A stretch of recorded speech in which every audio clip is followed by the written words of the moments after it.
you across the wind-swept, snow-covered reaches of the wild Northwest, Quaker Puffed Wheat and Quaker Puffed Rice, the breakfast cereal shot from guns, present the challenge of the Yukon. It's Yukon King, swiftest and strongest lead dog of the Northwest, blazing the trail for Sergeant Preston of the Northwest Mounted Police in his relentless pursuit of lawbreakers. On King, one, you huskies! Gold discovered in the Yukon. A stampede to the Klondike and the wild race for riches. Back to the days of the gold rush. With Quaker Puffed Wheat and Quaker Puffed Rice, bringing you the adventures of Sergeant Preston and his wonder dog Yukon King as they meet the challenge of the Yukon.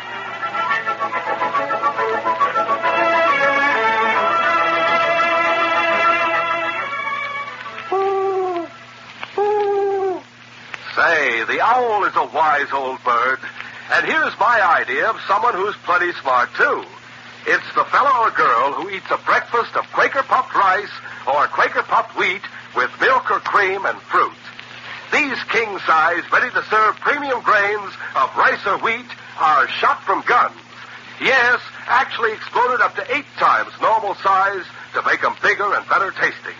No fooling, wheat or rice shot from guns is so crisp and tender it melts in your mouth. It's good for you, too. So tomorrow morning, be smart. Enjoy this breakfast treat. Quaker Puffed Rice or Quaker Puffed Wheat.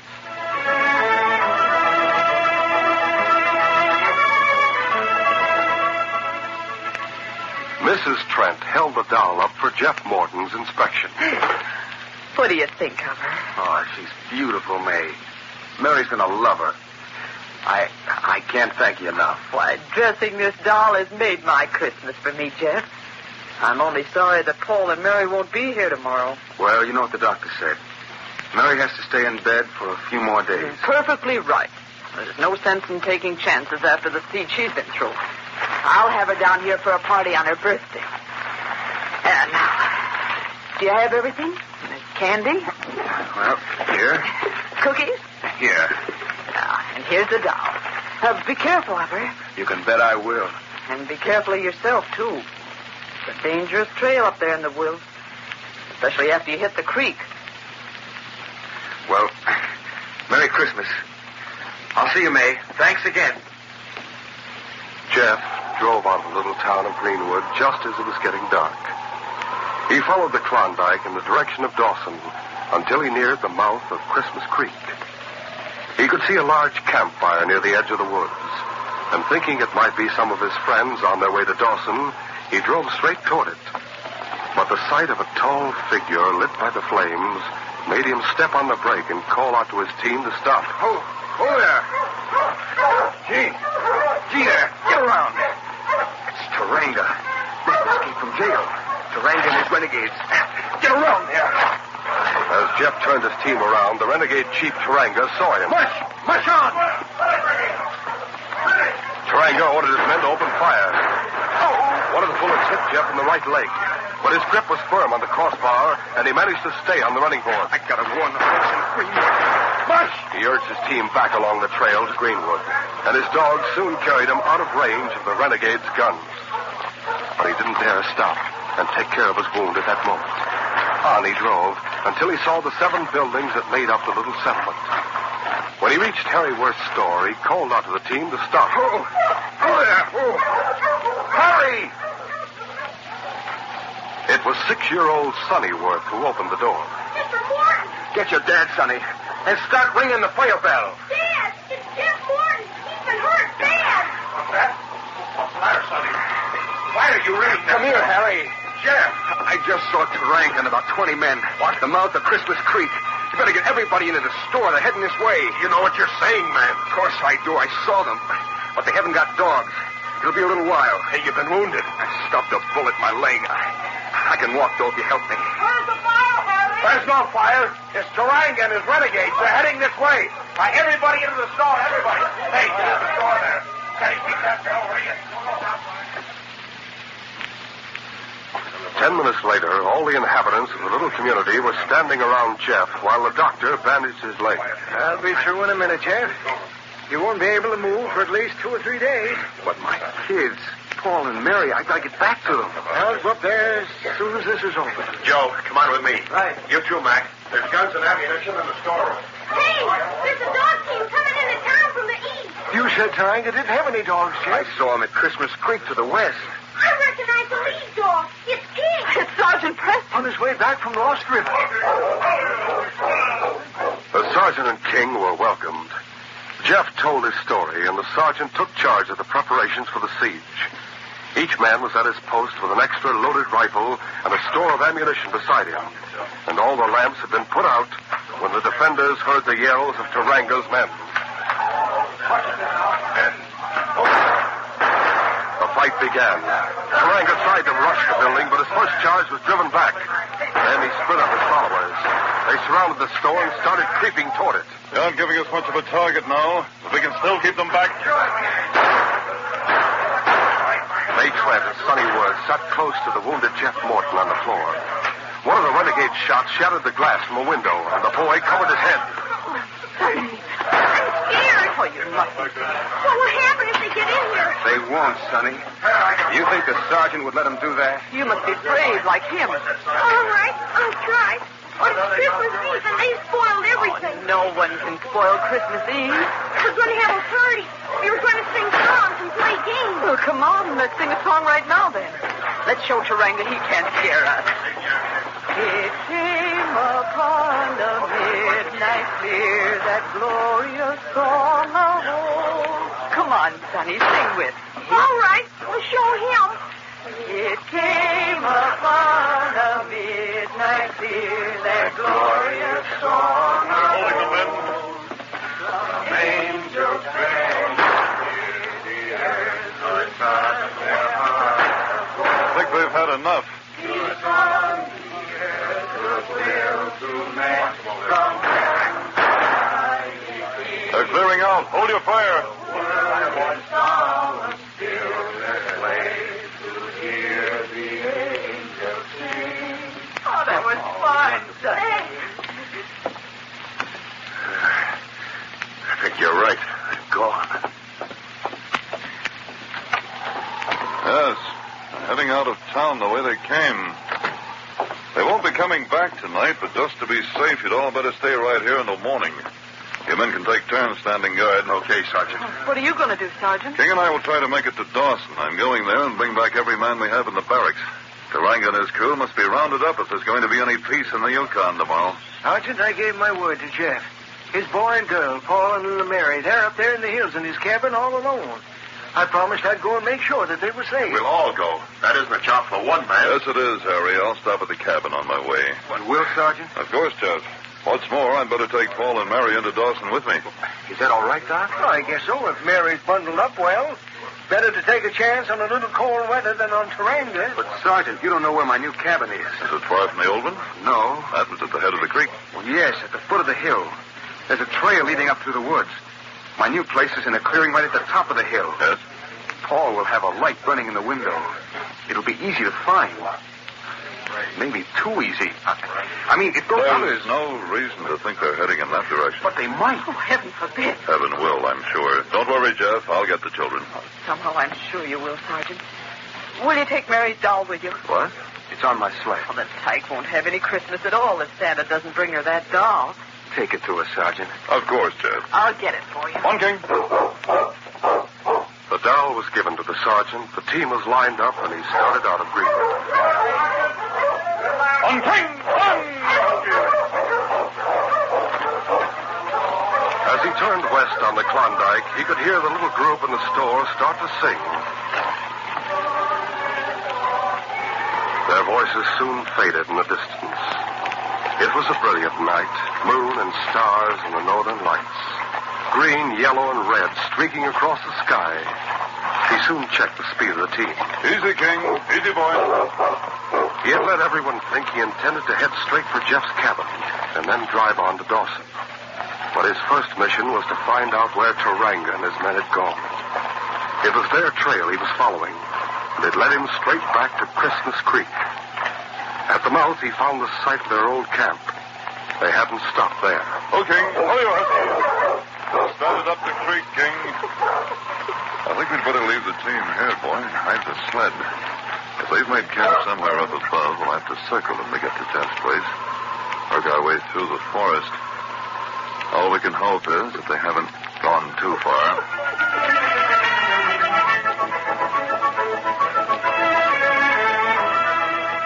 We'll continue our story in just a moment. I wonder if we're going to have a visitor today. Well, sure enough. And our visitor is a lady. Rather elderly one. Dressed up a bit behind the times. Hello there, young man. Why, hello. I'm the old woman who lives in the shoe. You're what? You're the old woman who lives in the shoe. Yes, indeed. Well, I guess the housing shortage is rather bad. Oh, we don't mind.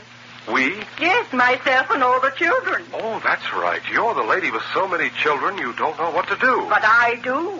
Huh? I mean, I do know what to do with the children. I see. They're really very well behaved nowadays. Oh? Especially around breakfast time. Ah. Everything's fine now since we started having good breakfast of Quaker puffed wheat and Quaker puffed rice. I take it the children kind of go for wheat or rice shot from guns. Oh, indeed they do. We have the wheat one morning, the rice the next. That's a fine idea. That's easy on me, too, what with having such a large family. You mean because Quaker puffed wheat and Quaker puffed rice are so easy to serve? Yes, and with milk or cream and fruit, they make a thrifty, nourishing breakfast. That's right. Wheat or rice shot from guns furnish added food values of restored natural great amounts of vitamin B1, niacin, and dian. Oh, land sakes, I must be going now. Back to the shoe? I mean home? My, yes. I've got to fix everyone's supper. Supper? Gee, I don't envy you that job. There's nothing to it. The children have been so good lately, I promised them a special treat tonight. Their choice of Quaker puffed rice or Quaker puffed wheat with their favorite fruit. Well, goodbye now. Well, sir, that's a fine idea. Quaker puffed rice and Quaker puffed wheat hit the spot at supper time as well as breakfast time.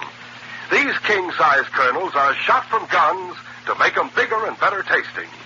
Yes, they're actually exploded up to 8 times normal size to make them crisp and tender. Don't be missing out. Make sure you get both delicious kinds, Quaker puffed wheat and Quaker puffed rice, tomorrow.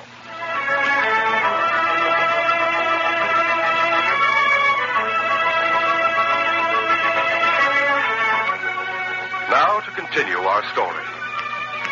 The sergeant drove his team into the cover of the trees at the mouth of Christmas Creek. The dogs were unharnessed and immediately burrowed in the snow and went to sleep. Fir boughs were piled over the sled. Then the sergeant placed Mary's doll in his knapsack with a few supplies and his first aid kit, and he and King started out.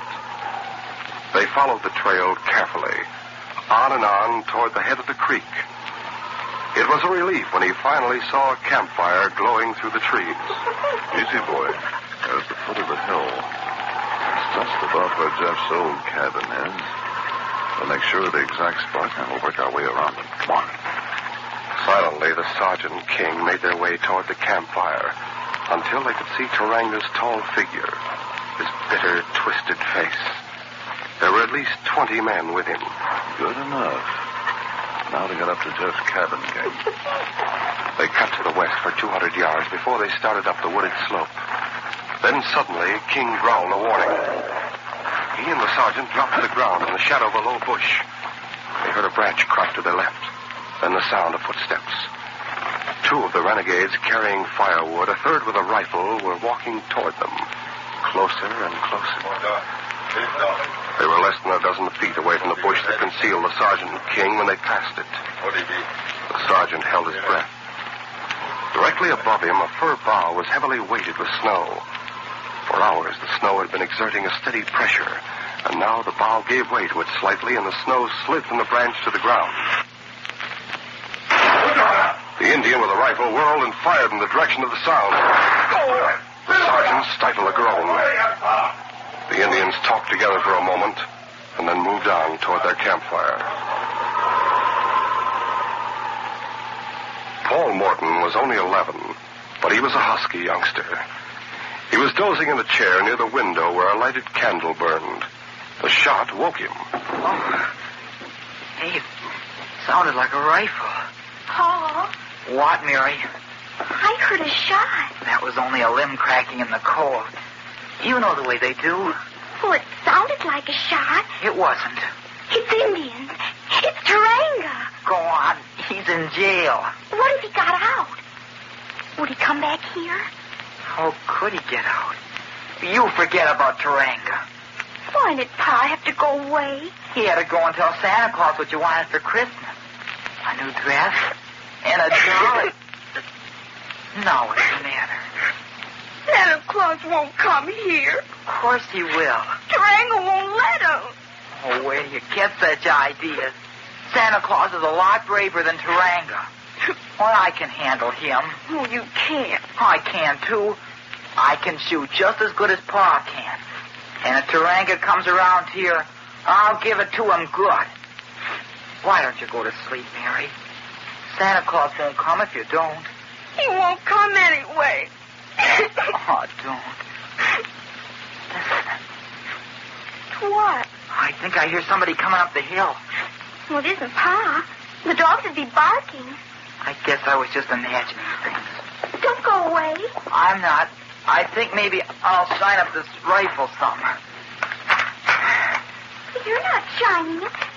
You're loading it. I'm just seeing if it needs oiling, too. Well, you're scared somebody's coming here. No, I'm not. You better be. Pa, somebody's outside. Who's there? What did he say? It's Sergeant Preston. Just a second. Who's the sergeant? Hello, Sergeant. Come on in. Thank you, Paul. Hello, King. He still remembers me. Gosh, it's good to see you, too. Why, anything happened here? No, but Pa isn't back from Greenwood. Sort of lonely, just Mary and me. Your father's staying in Greenwood tonight, Paul. I was going to take you and Mary with me to Dawson, but I... Sergeant, what's the matter? You've been hurt. Here, sit down on this bench. Thanks. You'd better hang a blanket over the window, Paul. Oh. All right, Sergeant. Without another word, the boy understood there was some danger lurking outside in the forest. He fixed a blanket over the window and lit the candle. Then he helped the sergeant out of his pocket. There, Sergeant. You've got a red coat, haven't you? Yes, Mary, this is my uniform. I suppose you can help me with the bandage, Paul. Sure. I'll get this coat off, too. There's a first aid kit in my knapsack. In here? Yes. What's this package on top? Well, that's for Mary. It's her Christmas present. For me? You can't open it until tomorrow. Oh, Tim. Can't I open it, Santa? What? Santa? This isn't Santa Claus. It's Sergeant Preston. Oh, I know who he is. Can't I open it? Please. Let her have it, Paul. All right. Here you are. Thank you, Santa. Oh, for God's sake. Just because you've got a red coat. And a red shirt, too, I'm afraid. Don't let Mary see it. She can't. Help me turn it away. Sure. Paul helped the sergeant bandage his wound, and as they worked, they talked in whispers. That right, Sergeant? It's perfect. I'll just put my coat around my shoulders. Here. Thanks, Paul. Tarang and his men are camped at the bottom of the hill. We're going to write a note and send King back to headquarters with it. To Dawson? Will he know where to go? All I have to do is tell him headquarters. He'll bring help. I'll stay here with you and Mary tonight until just before daybreak. What are you going to do then? Well, I'm going to let Taranga see me. We're going to lead him back to the Dawson Trail. It's easier to capture him then. That isn't the reason. You're going to let him chase you so we won't come up here. You'd better not. You'd better stay with us. Maybe the inspector and the other men from the post will be here before morning. We'll see. Do you have a piece of paper and a pencil? In the table drawer. I'll get them. The sergeant wrote a note telling the inspector in Dawson exactly where Taranga was camped. Then he attached it to King's collar and led him to the door. You understand, don't you, boy? Headquarters. Right. Go on, King. Headquarters. The great dog ran across the clearing, a flash of silver in the moonlight, and then he disappeared in the forest. Go on, boy. How long will it take him to get there? You should make it in 2 hours. If Taranga doesn't see him. I've put my trust in King before, and he's never failed me. He's a wonderful dog. Oh, Santa, I love you. Mary, for the last time. Never mind, Paul. I love you too, Mary. He was the most beautiful doll in the whole world. You must thank your father for it. Oh, because he told you. I know. When's he coming home? Tomorrow, perhaps, or perhaps I'll take you and Paul down to Greenwood. Now, you'd better go to sleep. All right, Santa. We ought to stand guard. I'll do that. You go to sleep, too, Paul. Well, I guess I am sort of sleepy. Good night, Santa. Will you listen to that? I'm just as bad as she is. Good night, Paul. After the children were asleep, the sergeant put out the candle and took down the blanket from the window. He drew up a chair close to it and watched the trail leading up to the top of the hill and the forest all around. His plans were made. When morning came, it was likely that either Taranga or one of his men would find his tracks leading up to the cabin. If help didn't arrive before daybreak, he must be down at the bottom of the hill. He must let the renegades see him. He must lead them away from Paul and Mary. Once toward morning, he heard a yell from the bottom of the hill. It woke Mary, and she started to cry. He moved to her side and took her hand. What was it, Santa? Nothing, Mary. Oh, I'm not afraid when you're here. That's good. Now, will you go back to sleep? Oh, I can't. Tell me a story. Tell me all about Christmas. The true story? Uh-huh. That's really the best. And so, as the moon set, and the northern lights faded from the sky, and the stars shone brightly through the darkness that came just before dawn, the sergeant told the little girl the story of the first Christmas. She nodded happily at every well-remembered part. And now the wise men. Well, that night a bright star shone in the sky, and there were 3 wise men who saw it. Mm-hmm. Like the star I can see. Where? Out the window. Yes, like that, but much brighter. And the wise men decided to follow it, and it led them to the stable in Bethlehem. Where the baby was. Yes, Mary. And they brought gifts with them, and they laid them at the feet of the child. And that's why they give presents at Christmas time. That's the reason, but presents aren't the most important thing. It's the way we feel at Christmas that matters.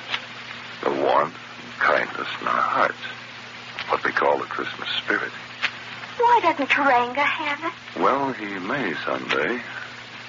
And someday, maybe the Christmas spirit will stay with all of us through all the year. That's something to hope for. Oh, it's just beginning. What is? Christmas morning. My star's going away. You're right, Mary. It's getting late. I'm going to put on my parka now. Go out for a little walk. Why? Well, I want to see if there's any sign of King. Will he be gone long? That depends, Mary. You try to sleep a little more now. No, Sergeant, don't go. I must, Paul. Please. If you let them see you, you won't be able to get away from them. Stay here. Paul, What? I'm leaving you to stand guard over Mary. You'll do a good job, won't you? But we don't want you to. It's too late anyway. Listen. They're still down at the bottom of the hill. Maybe the Mollies have come. Maybe you don't have to leave us, Sergeant. There's only one sure way of telling that. Paul. King wouldn't stop down there. He'd come back here. He's made it. He's brought help. We should be... He did. There he is. Good boy, King. There, King's come back. King. A note addressed to his collar. Not your note. No, it's from the inspector. King evidently wants to get back to you. I'm sending him on. We're down at the bottom of the hill, and we have Taranga surrounded. He can't possibly get away. It's going to be a Merry Christmas after all. It's good news, Paul. Yes, King. That's good work, boy. And even as the sergeant hugged King and the great dog licked his face, joyful over their reunion, the firing ceased at the bottom of the slope. A few minutes later, Inspector Conrad himself drove up the trail and announced that Taranga and his men had been surprised and rounded up without a casualty on either side. Taranga would soon be on his way back to Dawson, and Christmas would be celebrated on Christmas Creek as it should be. But the sergeant felt that Mary and Paul should be with their father on Christmas Day, and he bundled them both on his sled and started out for Greenwood. On King! On, you Huskies! With King setting the pace, the sled seemed to fly over the glistening snow. The forest was left behind. The white hills beyond sparkled under the bright sun. The sky was a matchless blue. Oh, it's a beautiful day. God's been saving it just for Christmas. And then, very distant, but crystal clear, they heard the sound of the bells in the little church at Greenwood. And King pricked his ears as he ran in a happy salute to the holiday sound. Closer and closer it came, until he rounded a bend in the shining river, and the little party could see the snow-covered cabins nestling among the evergreens, and the white church, too, and the people from miles around streaming into the service. And in front of the church itself, Harry Worth and Sonny and Mrs. Trent and the doctor and Paul and Mary's father. There's Paul. And the golden chimes rang out in welcome and celebration. Looking! Hello there. The rank has been captured. Wonderful. Wonderful. Mary, Oh, I want to kiss you, Pop. come here. Oh, my, that's a beautiful big hug. Oh, thank you for sending Santa to me. She just won't listen to reason. She thinks Sergeant Preston is Santa Claus because he has a red coat. Oh, he is. Is he really? Oh, yes, he is, Sonny. His team is dogs. Well, naturally. In the Yukon. And he's kind and he's good. And he wants us all to be kind and good. Isn't that Santa Claus? Uh-huh. Will you go to church with us, Sergeant Santa Claus? I certainly will, Sonny. Take my hand. Mine, too. All Come right. on. A Merry, Merry Christmas. A Merry, Merry Christmas to everyone. He's saying it, too. Mary's right, you know. The sergeant is our Santa Claus.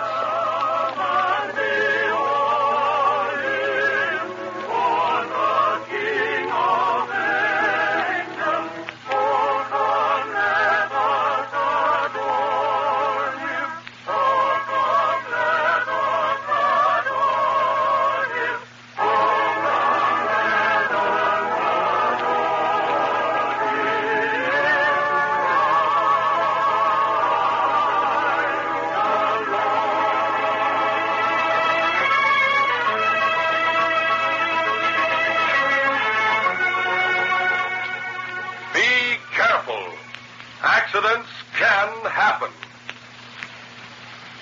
Yes, fellows and girls, accidents do happen. Every few seconds there's an accident and someone's hurt. What's more, in wintertime, there's more chance than ever of accidents due to snowy and icy roads. So be careful. Most accidents are due to just plain carelessness. Use your old bean when you're playing out of doors. Be careful when you cross the streets. Snowy or icy streets make cars harder to control, harder to stop. Be careful with your sleds. Never coast or ride them on streets open to traffic. And never hitch a ride on the back of a truck or car. Don't take chances. Not even a little chance. Now, more than ever, be extra careful.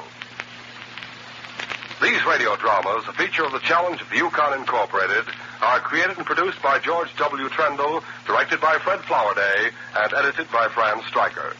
The part of Sergeant Preston is played by Paul Sutton. They are brought to you every Monday, Wednesday, and Friday at the same time by Quaker Puffed Wheat and Quaker Puffed Rice, the breakfast cereals shot from guns. Be sure to hear the Challenge of the Yukon Monday. Till then, this is J. Michael wishing you goodbye, good luck, and good health from Quaker Puffed Wheat and Quaker Puffed Rice. So long.